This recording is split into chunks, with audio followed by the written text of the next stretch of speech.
The Eye of Argon by Jim Thias is considered to be the worst book of all time. Not one of the worst, the worst. It's also considered to be the Plan 9 from outer space of literature, a book that's so bad, it's good. The author was 16 years old at the time when he wrote it, and it was first published in a magazine called Ozfan 10 on August 21st, 1970. The best way I could describe the story is that it's a poor imitation of Conan the Barbarian, that's filled with over-the-top cliches that only a teenage boy would find cool. A badass hero who can easily slaughter his enemies and likes to pick up prostitutes, the villain of an evil empire sits in a golden throne surrounded by gorgeous naked women that are clinging on to him, a damsel in distress getting sacrificed by a cult, and of course the hero rescues her, fights a blob monster, and they lived happily ever after. The book is filled with typos, misused phrases like calling men sluts, nonsensical sentences, and overall it's just confusing.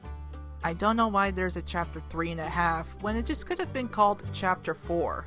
The backstory of how this book gained its popularity is more interesting than the book itself.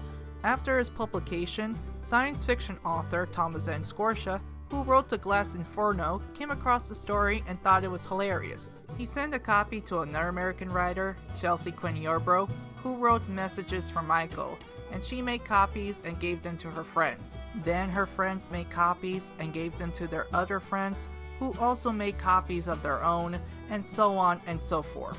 This book has been used as a party game where a group of people go around in a circle taking turns to read the text out loud, and you have to read it as it is. You can't correct the grammar, and you can't laugh either, otherwise your turn is over. There's even live performances where people react to scenes from the book at science fiction conventions. You're probably wondering whatever happened to the author, Jim Thias. What were his thoughts on this book gaining such popularity, and did he write anything else? Well, at first, Jim was proud that he managed to publish his story at such a young age. He was aware that it wasn't good, but he still considered it to be quite the accomplishment.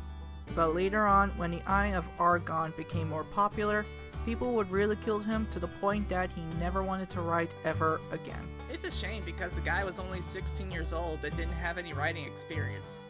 And it was published in a magazine that's filled with stories by other amateur writers. The Eye of Argon has a unique legacy that can't be compared to any other book, and if it weren't for the public humiliation, Jim Thias probably would have written a better fantasy story later in his life. While his book is quite bad, there are much worse stories you can find on social media. And if you're an inspiring artist, you should never feel discouraged about something lousy you made years ago. Keep on improving your craft and you'll make something wonderful that'll gain the appropriate reputation that deserves.